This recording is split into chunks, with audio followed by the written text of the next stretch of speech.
Hey everybody, it's Leslie from Sew A Lot Creative Sewing Centers in Centerville, Ohio and Lexington, Kentucky. Today we are going to talk about the Kimberbell Fill in the Blank for December 2021. It is this great little pie tote, small casserole carrier, whatever you would like to fit in it, made out of their really cute tote bag blanks. So I hope that you enjoy all my tips and tricks. So the first thing we're going to do is going to take a piece of fusible backing, so SF101, Kimberbell fusible backing, woven fusible, one of those woven fabrics that has the glue on one side. We're going to stick this to the back side of our background fabric, which we're going to use the felt that we have. So I'm just going to put this down. You're going to want to make sure that your iron or press is set to a low setting because you don't want to melt your felt, although this Kimberbell felt is a little more heat resistant than some of the stuff you'll buy as craft felt and things of that nature. It won't melt the same. So just going to adhere that with a light warm iron and set that aside. And then we're going to take our bag out of the package. You're going to want to warm up your iron or your press. We've got it opened. And we're just going to fold it in half hot dog ways, which means lengthwise, like this. Put it on your ironing board and you're going to iron this down. I like to do it all in one step so I get rid of all my wrinkles and put my crease in here all at the same time. Once that's done, I'm going to move it down, shift it on my ironing board, and iron the rest of my tote bag so it's all done and I don't have to worry about it later. Then I'm going to move back up to the top side here where we're going to fold down from the top 3 3/4 inches. So I'm going to take my little ruler here. You can put in there. This is a hot hammer. It's really nice because you can actually set it and iron over top of it. I'm going to set it at that 3 1/2 and then just push it till it's nice and firm all the way across, or 3 3/4, excuse me, not 3 1/2, 3 3/4. And I'm going to press that down. With the hot hammer, I can leave it in there. If you're using a regular ruler, you'll want to pull that out. And then once it's set, I can pull out my heat resistant ruler, and I'm just going to set this aside until we're ready to stitch. Next, we're going to use some Kimberbell wash away sticky back. I'm using my 150 by 150 hoop. If you don't have a hoop this size, you can use your 240 by 150 or anything larger than 150 by 150. And I'm going to hoop with the shiny side, the paper side of my water soluble stabilizer up. I'm going to make sure that when I put this in here that I can read the words or numbers on my hoop. I'm just going to sit that down in there.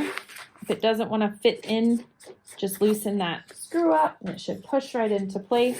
Tighten your quick release if you have one of those, and then tighten your hoop down nice and taut. From here, we're going to take a pair of scissors or a seam ripper, something with a nice sharp tip on it, and we're going to score the stabilizer.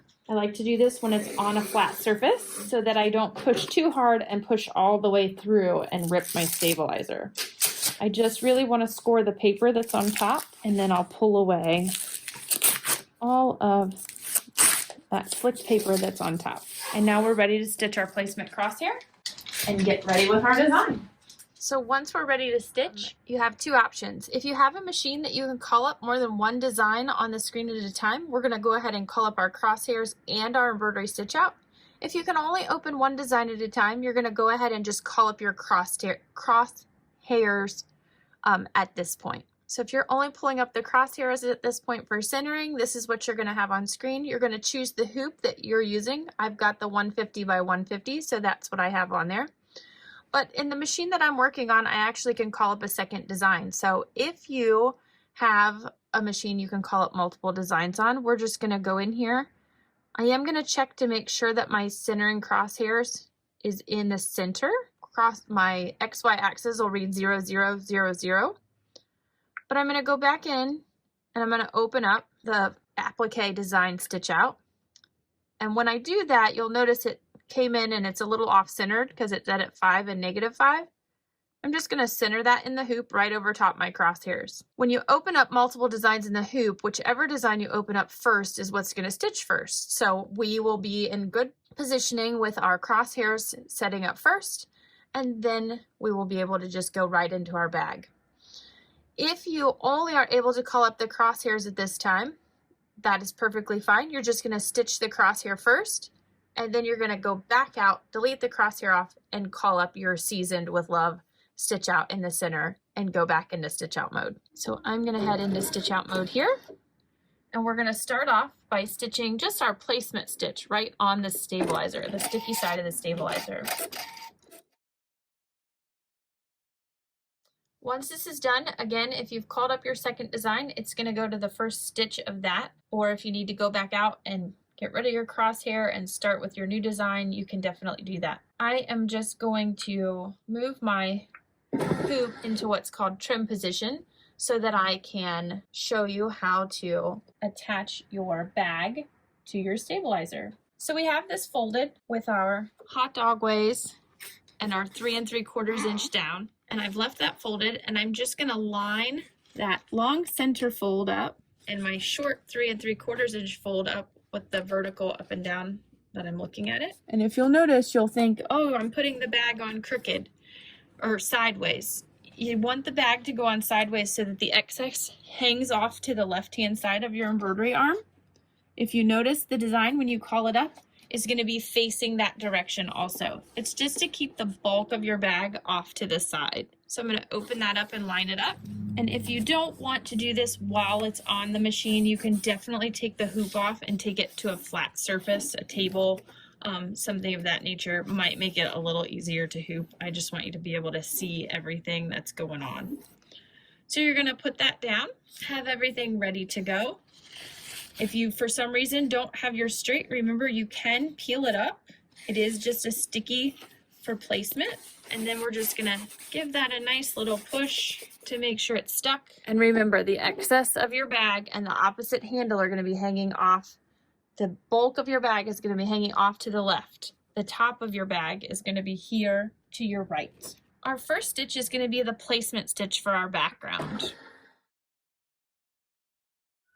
So once your placement stitch is there, we're going to take our piece of felt, which is our background fabric. It's the one that we have ironed on the woven fusible or the fusible backing SF101 to the back side of. It'll keep that from showing through.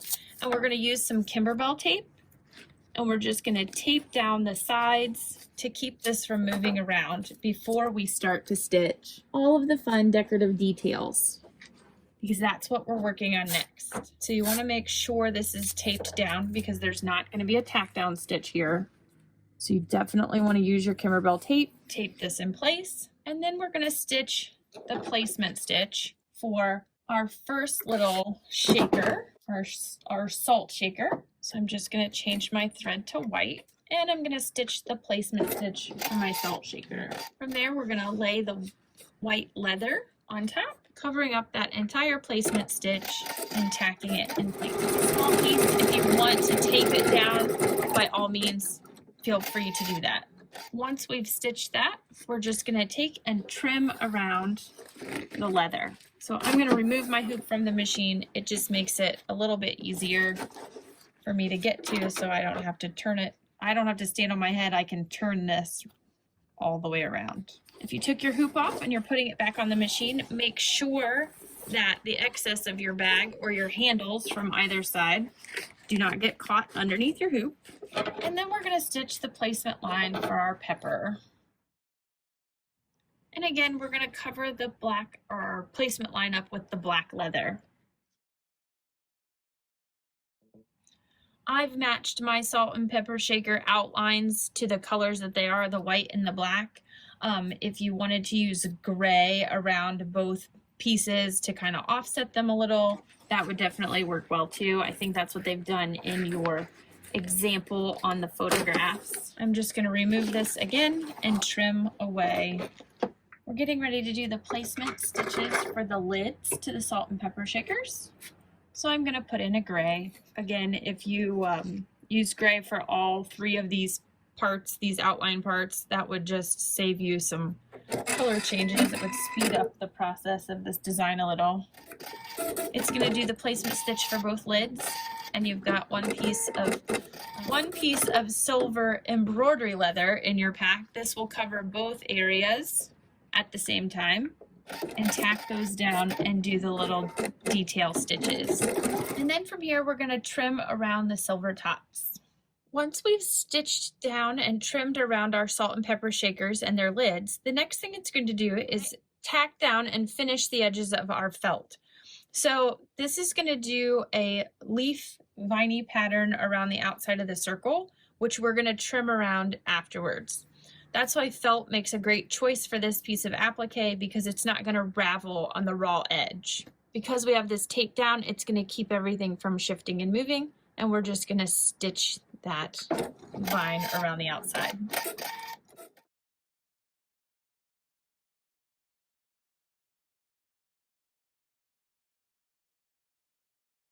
So now that it's finished stitching, I'm going to remove the hoop from the machine. I'm going to trim around the outside edge of the leaf pattern. Just going to peel up the tape just to get it out of my way. And I'm just going to take my scissors and I'm going to just trim in here nice and close. Not right up against the little leaves, but just kind of in that general, we'll call it a fussy cut around these little areas. For all my perfectionists out here, you don't have to be exact until you have a nice trimmed edge. And then we're just going to put this back on the machine and we're going to get ready for the next step.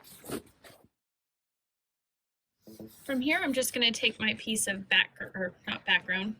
piece of banner fabric applique and place it over the top and tack it down. Again, I always, one of two things, make sure that I press and put a little starch or stiffener in my fabric to make sure that it lays nice and flat for my appliques, or tape it down to keep it from shifting or kind of rumpling up on you as you go.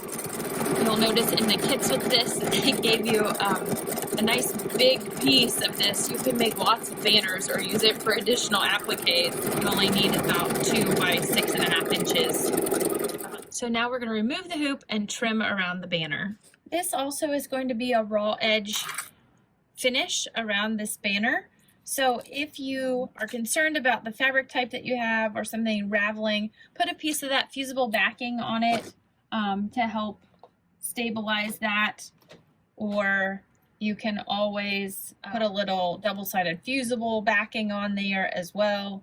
It just will help to kind of keep those edges nice and finished. Next, we're going to stitch the words across the banner, "Seasoned with Love."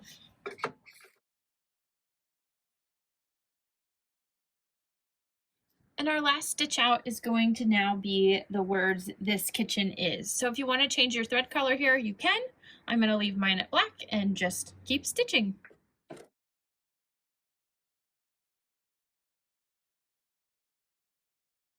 Once the words are completely stitched, you are ready to remove the hoop from the machine and remove the stabilizer from the back of the design. And then we're going to get ready to sew this together into our pie carrier.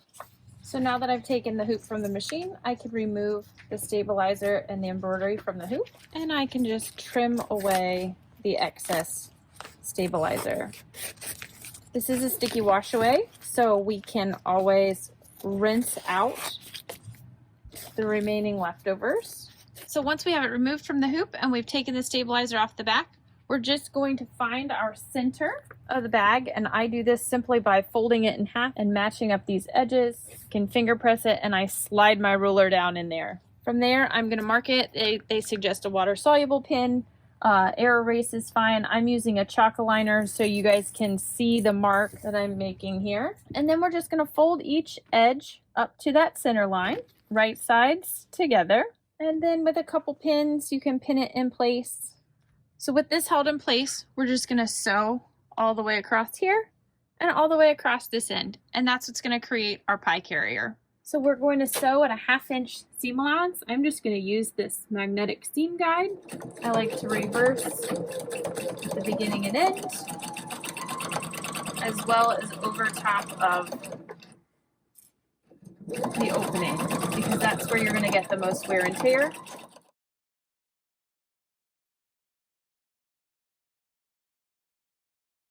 And ta-da, we're finished. All we have to do is turn this right side out, and we now have our pie carrier. You can poke those corners out, Point turner gives you nice crisp corners, and then you can just rinse away, or if you used air erase, let that line off the bottom disappear, and have fun.